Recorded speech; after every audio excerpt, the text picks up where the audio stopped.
자, 그럼 이 사례들을 조금 더 구체적으로 살펴보겠습니다.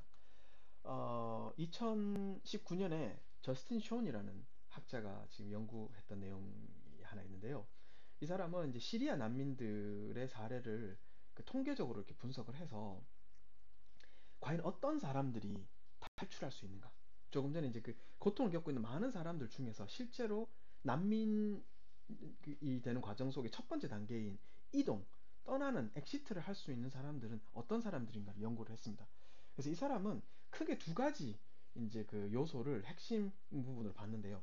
첫 번째는 이 사람들이 실제 전쟁이 일어나는 또는 뭐 폭탄이 터지는 또는 사람들이 서로를 살육하는 과정들을 경험했는가, 직접 목격했는가라는 관점 그 하나의 팩터 하고요. 두 번째는 이 사람들이 와스타를 가지고 있는가. 이 와스타라는 것은 이 중동 지역에서 여러 가지 사회 그 자원들, 그러니까 우리로 치면 어떤 게 있을까요? 그 중국에서 관시라고 하는 거 있잖아요. 인간적인 네트워크. 또 한국에서는 뭐가 있을까요? 뭐 기본적인 재산권도 있을 거고요.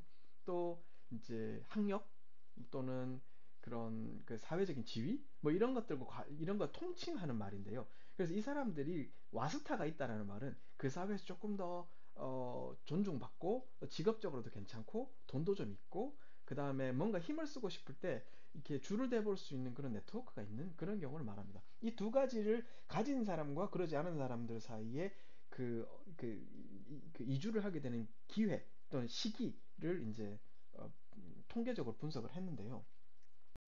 여러분이 첫 번째 이거 어떠세요? 실제로 이런 강력한 그 전쟁이 일어나는 걸 목격한 사람과 그러지 않은 사람들 사이에 누가 먼저 떠나게 될까요? 사실은 이게 직관적으로 생각해 보면 본 사람이 먼저 떠나야 될 것 같잖아요.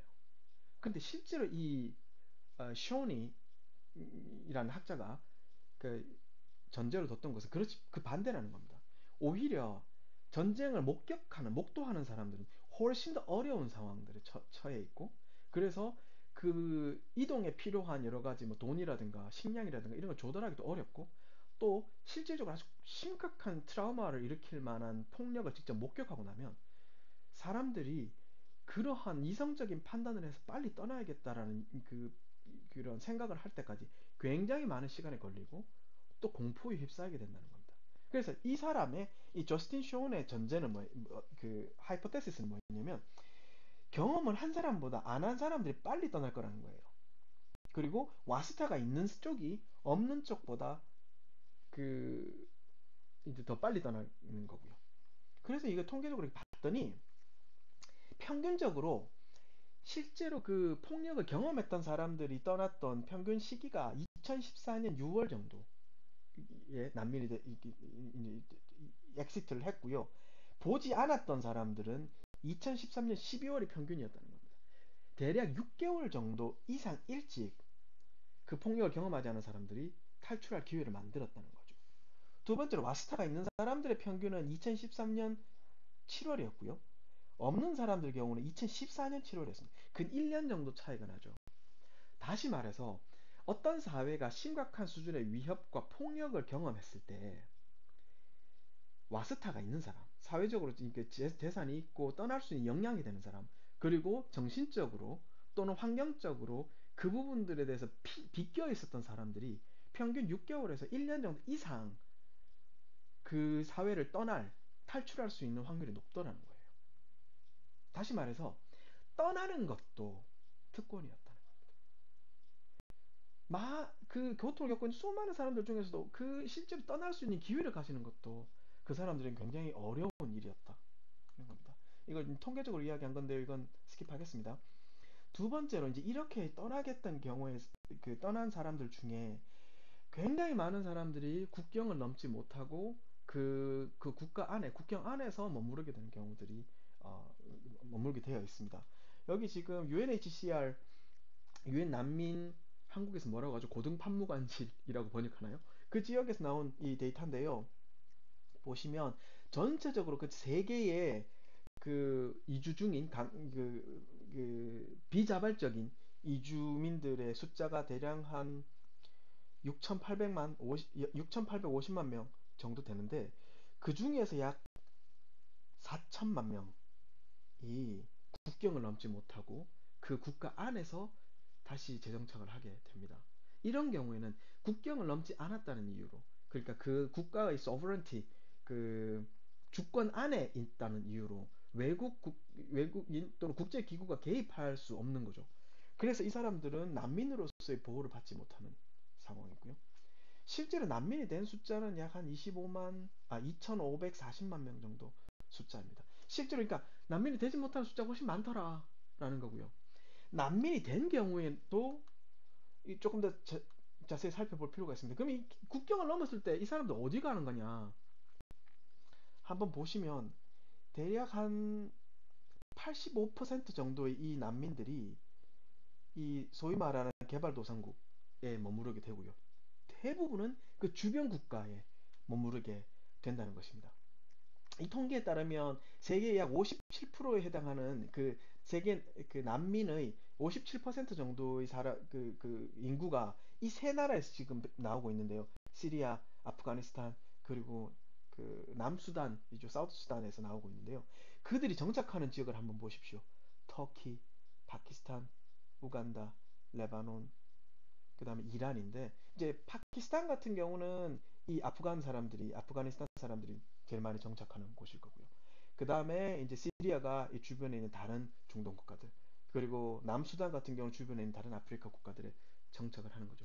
그러니까 다시 말해서 이 사람들이 대부분의 난민들은 옆 나라에 가서 정착을 하더라는 겁니다. 유럽이 아니고, 미국이 아니고, 한국이 아니고. 그러니까 그리고 이 나라들은 경제적으로 터키 같은 경우는 좀 나을 거고요. 레바논, 뭐 대부분의 나라들이 자기들의 국가 역량도 자기 국민들을 먹여 살리기에 이게 충분치 않은 상황인 거죠. 자기들끼리 먹고 살기도 힘든 거예요. 근데 엄청난 숫자의 난민들이 들어오는 거죠. 파키스탄 보십시오. 1점, 그러니까 140만 명, 레바논 100만 명. 한국이 지금 난민 숫자가 몇 명이죠?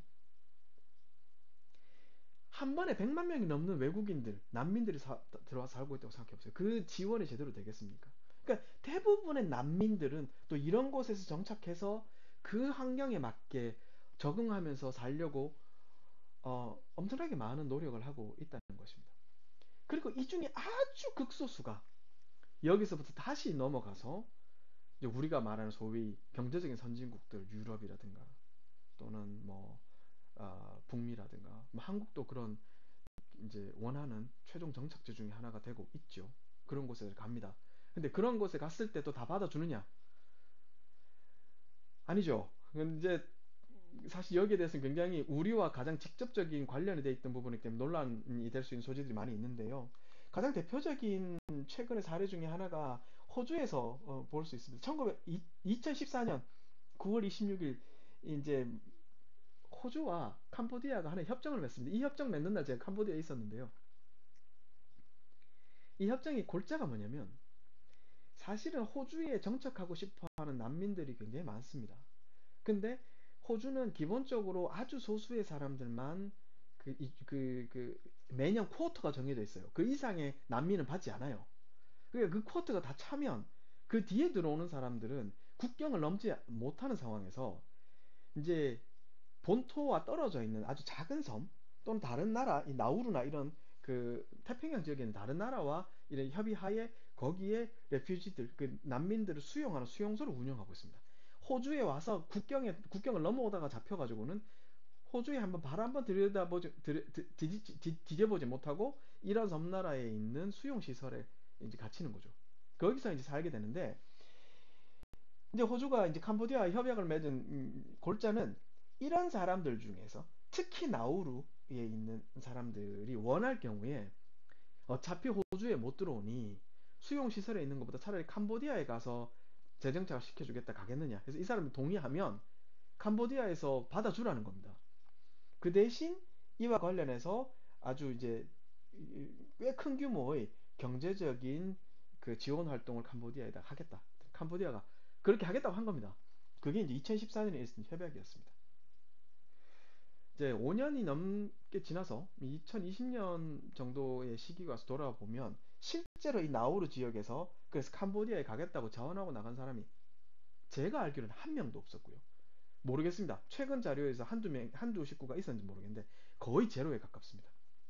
그래서 사실은 이게 무용지물이 됐는데, 근데 이것이 이제 실효성이 있었냐 없었냐랑 상관없이 호주 정부가 이 난민들을 대하는 태도를 정확하게 보여주는 거죠. 그러니까 어떻게든 이 문제를 해결하고 싶은 건데 우리나라로 데려와서 수용하는 방식으로 해결하고 싶진 않으니까 이런 식의 협약을 맺었던 것입니다.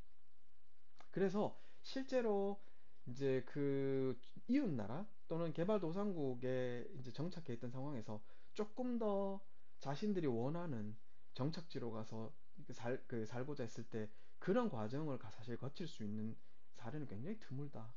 그래서 실제로 우리가 언론에서 접하게 되는 그 난민 신청을 한 사람 또는 결국 소위 말하는 경제적인 선진국에서 정착해서 살고 있는 난민들은 그 전 세계에서 원래 전쟁이나 다른 위협 때문에 도저히 살기 힘든 환경을 겪고 있었던 사람들에 비해서 아주 소수만이 이제 그런 최종 정착지에 머무르게 된다는 것 이제 사실을 알 수 있습니다.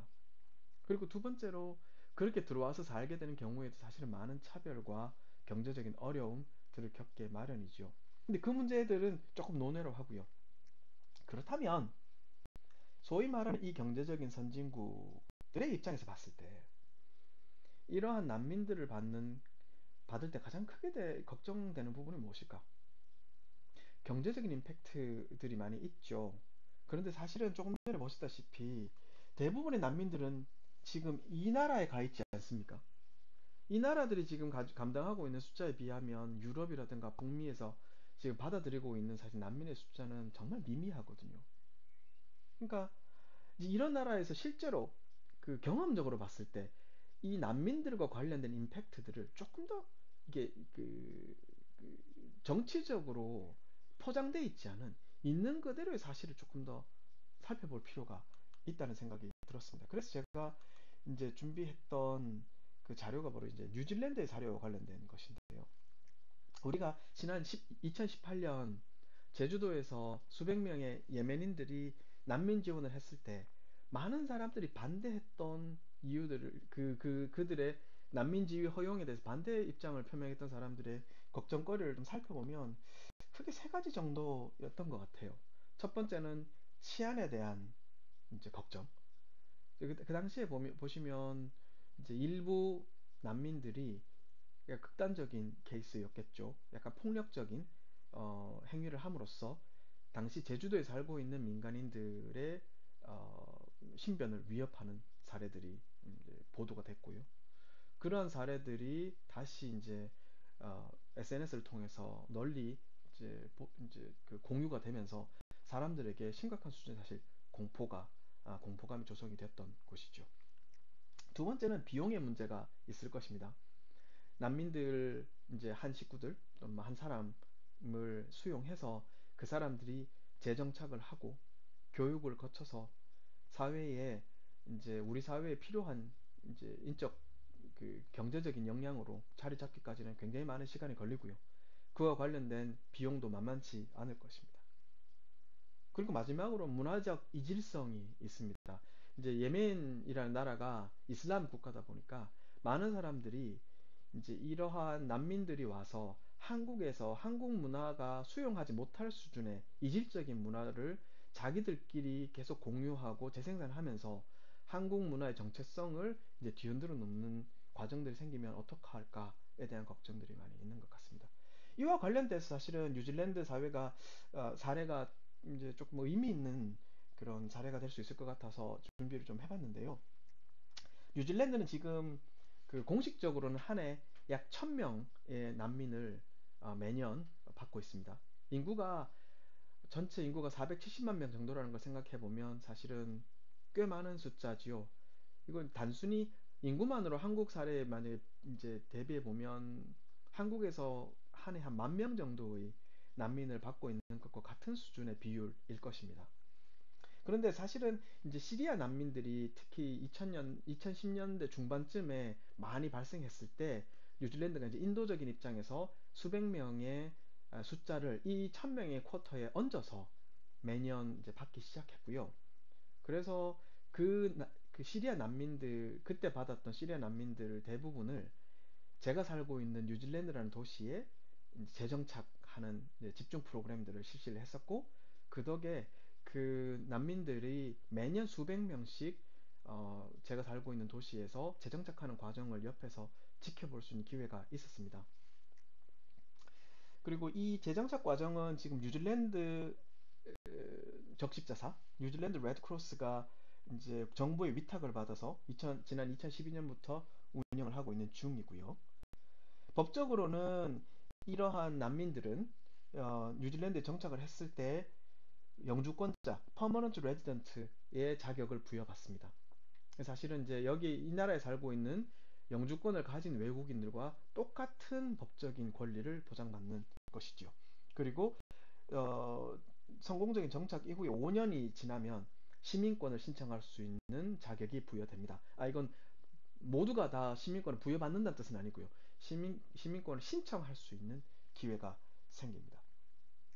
그리고 도착하면 첫 해는 이제 난민들을 위한 특별 서비스, 그러니까 지원 프로그램들이 운영이 되는데요.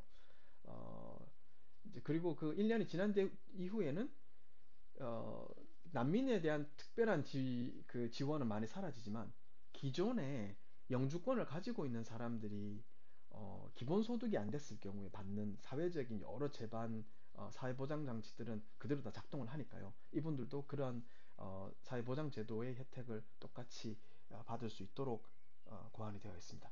자, 이러한 배경 지식을 가지고요. 조금 전에 이제 한국에서 불안해 하셨던 그 문제들과 관련해서 조금 이제 제 경험을 공유해 보도록 하겠습니다. 먼저 치안과 관련된 부분이죠.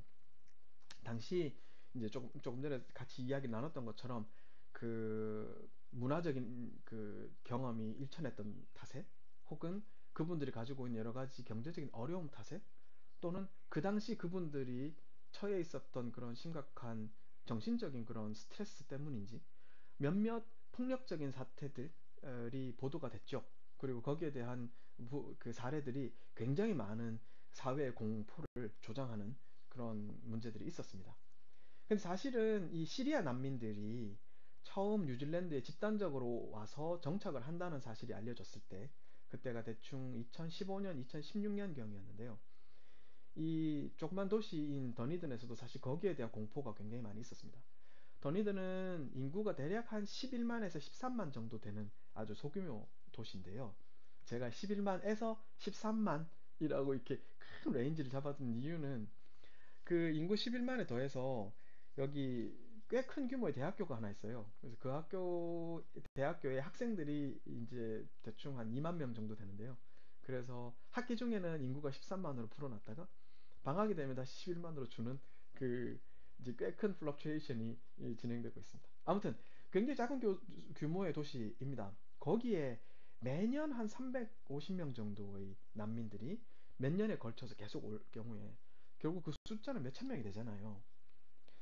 이게 과연 괜찮나? 라는 이제 고민들이 이 더니든에 있는 시민들 사이에서 있었던 거죠.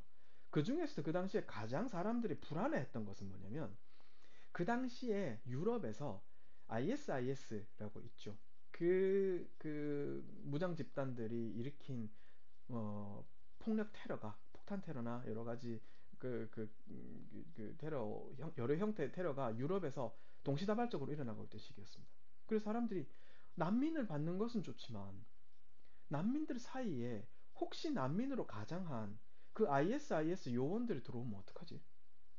그 사람들이 와서 사람들을 인질로 삼거나 아니면 폭탄 테러를 하면 우리가 그걸 걸러낼 수 있는 사회적인 장치가 있나? 거기에 대한 굉장히 많은 걱정들이 있었고요. 또 일부 이제 그러한 난민 문제에 대한 전문가들 중에는, 이 난민들 중에는 정신적인 트라우마 때문에 사실은 어떤 행동을 할 수 있을지 할지 예측할 수 없는 위험성이 너무 많다. 이 문제에 대한 제대로 대한 대비 없이 사람들을 무작정 한 해에 3, 400명씩 받는 건 그건 온당치 않다. 라는 식의 문제 제기가 많이 있었습니다. 그러고 그로부터 지금 한 5, 6년의 시간이 지났거든요. 근데 사실 이 난민들의 유입으로 인해서 지금 한 1000명에서 한 1200명 정도로 추산되는 사람들이 살고 있는데요. 이 사람들로 인해서 이 더니든 시의 범죄율이 높아졌다는 통계적인 숫자는 전혀 찾아볼 수 없습니다. 그 얼마 전에 이 더니든에 있는 시 경찰청 자료를 제가 확인할 기회가 있었는데요. 2014년 이전과 그 이후를 비교했을 때 강력 범죄 수준은 거의 동일한 수준으로 유지되고 있습니다.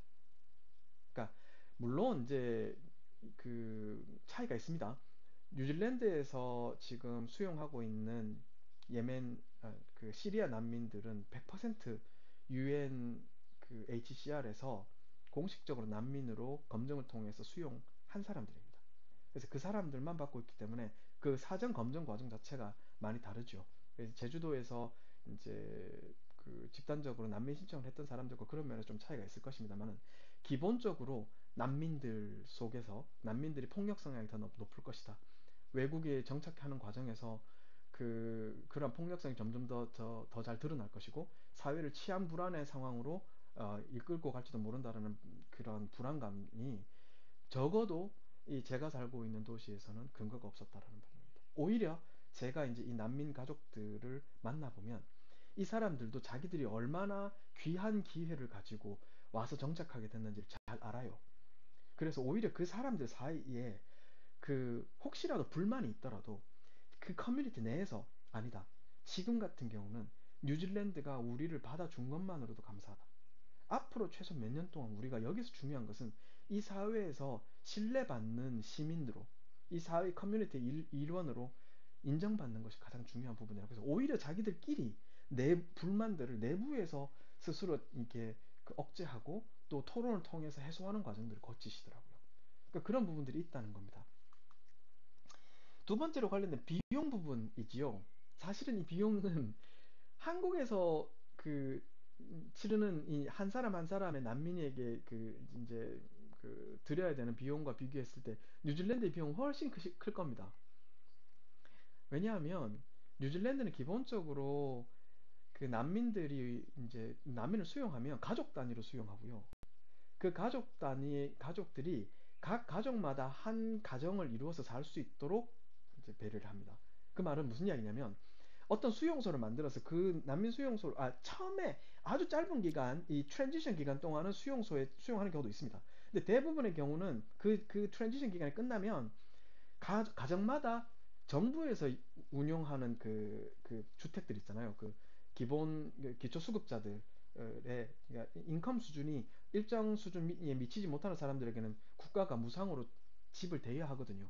그렇게 그 용도로 그 만들어 놓은 정부가 관리하는 집들을 각 가족마다 하나씩 배정을 하는 겁니다. 물론 이 집들의 이제 뭐 물이 새는 문제라든가 난방이 제대로 안 돼 있는 문제라든가 여러 가지 그 집의 퀄리티는 문제가 있지만 기본적으로 한 가족당 집이 하나씩 배정이 되고요. 그리고 그 가족들이 자기 가족들을 유지할 수 있도록 가정 생활을 유지하는 상황에서 사회에 적응할 수 있도록 한 가정마다 정부 관리 한 사람과 그 약간 뉴질랜드 적십자에서 선발한 자원봉사자 한 사람이 그 가정의 주요 서포터로 이렇게 배치가 돼요. 그러면 그 사람들이 모르는 게 생겼다거나 또는 이제 그 자녀들이 학교에 가는데 어려움이 생겼다거나 할 때 이 정부 관리와 자원봉사자가 가서 직접 이제 문제들을 중재하는 역할을 하고요. 그리고 이제 이 가정에서 이 아이들은 이제 무료 영어 교육을 통해서 이 도시에 있는 여러 학교에 산발적으로 이렇게 배치가 됩니다. 한 학교에 몇십 명을 동시에 수용하는 것이 아니고요. 3명에서 5명. 한 번 이제 그 난민이 도착할 때마다 그렇게 분산해서 학교마다 배치를 해서 뉴질랜드 사회에 정착할 수 있도록 이제 지원을 하고 있고요. 그리고 그 사회에서 이제 그 기본적으로 이제 이분들의 인컴이 없으니까 그 사람들이 가장이든 가정의 일부가 그 가게를 꾸려 나갈 수 있는 정도 수준의 직업을 가질 때까지는 결국 정부가 예산을 들여서 이분들이 그 뉴질랜드에 살고 있는 시민들의 기초 수급 그 생활비 지원받는 것과 동등한 수준의 지원을 하고 있거든요. 사실 그런 면에서 비용에 대한 걱정이 굉장히 많았습니다. 뉴질랜드에서도. 그런데 한 가지 의외였던 것은 사실은 뉴질랜드 이게 처음에 그 2014년, 15년 이 시기에 처음 넘어왔던 그 난민들이 자발적으로 그들 사이에 일종의 그 인포멀한 그 비공식적인 네트워크를 만들어서 일종의 자립할 수 있는 기반을 만들더라는 겁니다. 그래서 사실은 자원봉사자가 점점 할 일이 줄어들었어요. 그래서 예를 들면 매주 이제 그 이슬람 믿는 사람들은 매주 금요일마다 모스크를 가잖아요. 기도를 하러. 그런데 처음에는 자원봉사자들이 이제 이분들을 모시고 이제 모셔다 드렸다가 다시 이제 그 기도가 끝나면 뭐 장을 보고 그러고 다시 돌아오는데 일주일에 한 번은 그 일을 몇 시간을 써야 되는데 몇 번의 이제 이 재정착 기간이 지나고 났더니 처음 도착하셨던 분들이 이제 이런 새로 도착한 분들의 가정을 찾아다니는 거예요. 그래서 같이 손잡고 모스크를 가고 같이 장을 보고 이분들의 정착 과정에서 오히려 초기 정착자들이 훨씬 더 많은 지원을 하고 있는 겁니다. 그래서 뉴질랜드 그 적십자사는 프로그램 시행한 2년 뒤부터 그 뽑는 자원봉사자 숫자를 점점 줄여나가기 시작했어요. 그리고 그 외에 지금 그 뉴질랜드 정부가 걱정했던 여러 가지 기반과 관련된 그 재정착 과정에서 비용이 생각보다 많이 줄어들고 있어서 그런 부분에서 굉장히 고무적이라고 이야기를 합니다. 그 부분에 대해서는 조금 뒤에 마지막에 설명을 더 드리도록 하겠습니다. 마지막으로 문화적인 이질성의 문제가 있습니다. 한국 사회에서 특히 이 부분이 좀 많이 강조가 되는 것 같습니다. 어, 이제 이슬람이라는 생소하기도 하고 지금까지 여러 가지 그 전쟁이라든가 또는 테러라든가 이런 것을 통해서 많이 부정적인 이미지가 많이 있는 문화권이기도 하고 또 거기에는 그 매스 미디어가 만들어냈던 여러 가지 또 이미지화도 기능을 하고요. 그래서 사실은 한국인이 살고 있는 한국 사회에서 이러한 이질적인 문화가 들어와서 마치 한국이 자기네 땅인 것처럼 행세하면서 한국의 문화적인 정체성을 근본부터 흔들어 놨을 때 이 문제에 어떻게 대처할 것인가 라는 사실 걱정들이 많이 있죠. 그리고 이게 이제 이런 부분이 그 사회가 가지고 있는 기본적인 공존의 규칙들, 원칙들을 흔드는 수준까지 갔을 때는 여기에 대한 적절한 장치들이 필요하다고 생각합니다, 저도. 그리고 이제 이제 난민으로 우리 사회에 들어와서 사는 분들 중에 한국 사회가 가지고 있는 가장 기본적인 가치, 그 기반을 흔드는 일을 한다면 거기에 대한 조치들도 있어야 된다고 생각합니다. 다만 여기서 걱정되는 부분은 뭐냐면 한국에서는 한국 방식이 유일한 것이어야 해. 한국이라는 것은 한국 문화만이 살고 있는, 한국 문화만이 공존하는, 그리고 그 한국 문화에 대한 아주 틀에 박힌 단선적인 인식이 지배하고 있는 것이라면 그 문제에 대해서는 우리가 조금 더 고민해 봐야 되지 않겠나 라는 것이지요. 사실은 저는 한 15년 정도부터 이제 외국에서 많이 살고 있는데요. 뭐 그 중에서 한 7년 정도 시간을 영국에서 보냈습니다. 영국이라는 나라는 많은 외국인들이 살고 있는 곳이지만 기본적으로 영국인들, 브리티시들이 살고 있는 곳이죠. 그러다 보니까 다문화 국가, 다인종 국가라고 하지만 사실은 모든 것이 다 영국의 기준이 스탠다드가 되는 곳이었습니다. 그러다 보니 여러 가지 형태의 차별도 많이 당하고요. 한국인으로 한국인이라는 문화적인 정체성을 가서 살고 있는 것이 항상 외부인으로서 따돌림을 당하는 의도적이건 아니면 암묵적이건 아니면 실수였건 아니면 그 사람들이 인식하지 못하는 인식의 한계였건 간에 늘 이방인으로서 살아야 되는 문제들이 있었거든요. 근데 그것이 이제 다문화 국가인 뉴질랜드로 넘어와서 살게 되면서 많이 해소되는 것들을 확인할 수가 있습니다. 가장 기본적인 인식의 차이인 거죠. 우리가 한국이라는 사회를 규정했을 때 한국에는 여러 가지 문화가 공존할 수 있는 곳이야. 그 다양성의 공존 자체가 한국의 정체성을 규정하는 아주 중요한 일부야. 라는 것을 인식하느냐. 아니면 한국은 우리가 살고 있는 지금 우리가 5천 년 동안 지켜왔던 이 문화를 받아들이는 사람들에게만 열린 곳이야. 라고 인정하느냐에 따라서 사실은 그 지금 우리나라에 들어와 살고 있는 많은 그 문화적인 정체성이 다른 부분들에게 그것이 폭력이 되느냐 아니면 공존의 장이 되느냐를 결정짓는 중요한 요인이 될 것입니다. 사실 우리가 난민 문제를 이야기하고 있지만 많은 개발도상국에서 한국의 경제 발전을 위해서 한국의 경제 운영을 도움을 주기 위해서 와서 일하고 있는 많은 외국인 노동자들이 있고요. 또 여러 형태로 이제 국제 결혼이나 이런 걸 통해서 와 있는 다문화 가정들도 있고요. 이런 분들을 대할 때 우리가 한국인이나 하나의 기준을 가지고 이분들을 대하고 있는 것은 아닐까? 그걸 이제 난민이라는 또 하나의 카테고리에 그대로 적용하고 있는 것은 아닐까에 대해서 조금 고민해 볼 필요가 있는 것 같습니다. 이 사진은 이제 지난 2019년에 그 크라이스트 처치에서 백인 우월주의자가 그 테러를 일으킨 거죠. 수십 명의 모스크에서 기도하고 있던 이슬람 그를 믿는 뉴질랜드 사람들입니다.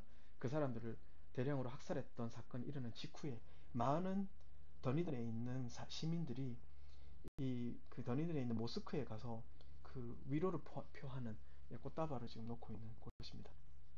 그런 장면입니다.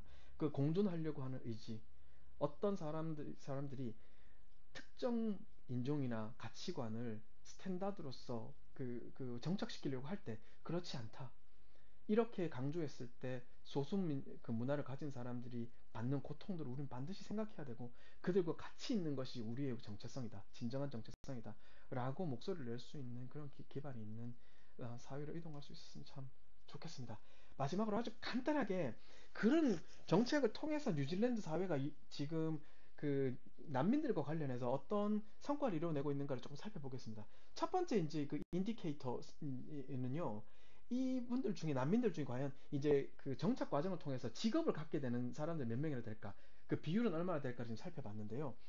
첫 해는 약 한 15% 정도에 달하는 사람들 평균적으로 직업을 가졌고요. 2년이 지났을 때는 약 한 25%, 이게 5년이 지났을 때는 약 40에서 45% 정도 되는 그 난민들이 이제 그 직장을 나가서 자기들의 인컴으로 살 수 있는 그런 이제 계기들이 마련되었고요.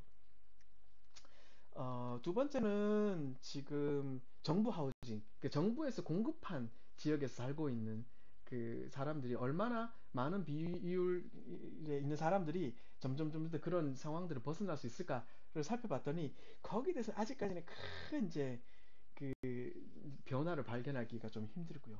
마지막에는 이제 교육 수준입니다. 난민과 난민이 아닌 사람들을 비교해 봤을 때 과연 이제 여기 지금 NCEA라고 하잖아요. 그게 이제 일종의 우리로 치면 수능 시험에 가까운 건데 뉴질랜드의 그런 이제 중등 교육 또는 이렇게 대학에 들어가기 직전까지 교육을 기본 과정을 모두 다 마치는 비율이 얼마나 되나를 봤을 때 지금 뉴질랜드에서는 5년 정도 산 사람들의 비율을 봤을 때는 약 지금 90% 정도의 이 난민들이 그 성공적으로 이걸 마치고 있는데요. 이거 뉴질랜드 전체 평균이 80%인 걸로 비교해 봤을 때도 사실은 그 난민들이 성공적으로 중등 교육을 마치는 비율이 굉장히 높다라는 걸 확인할 수가 있습니다. 점점 더 이런 과정을 거쳤을 때 이분들이 약 대략 이제 도착하고 5년 정도의 기간 동안 이 사회에서 어느 정도의 그 역량을 가지고 그 다른 그 뉴질랜드 시민들이 참여하는 부분들에 대해서 정상적으로 같이 참여할 수 있는 여지들이 늘어난다는 것이죠. 그러니까 이런 부분에서 한국의 이제 이 난민 문제를 대할 때 이제 정말 이러한 걱정들을 하기에 앞서서 한국이 하고 있는 역량, 한국이 갖추고 있는 역량, 감당할 수 있는 역량에 맞는 역할을 우리가 하고 있나에 대한 고민을 좀 더 해볼 수 있을 것 같습니다. 뉴질랜드는 지금 인구가 470만 명 정도인데 매년 1000명 이상의 난민을 받고 그들과 같이 살기 위해서 노력하고 있거든요. 한국은 5천만 명의 인구를 가진 곳에서 정말 우리가 이 정도 할 수 있는가 없는가에 대한 고민은 하고 있을까라는 부분에 대한 생각을 조금 해볼 수 있을 것 같습니다. 그리고 이러한 문제의 가장 저변에는 결국은 우리가 그 사람들을 왜 받아야 되는데? 라는 아주 중요한 철학적인 기반에 대한 문제가 있을 것 같습니다. 이 문제에 대해서도 우리가 장기적으로 조금 더 정말 그럼 우리는 받아야 되는 걸까? 난민을 받는다는 것이 우리 사회에 어떤 의미일까에 대해 좀 더 근본적인 성찰을 해보는 것도 필요할 거라는 말씀을 드리면서 오늘 강의 마치도록 하겠습니다. 수고 많으셨습니다.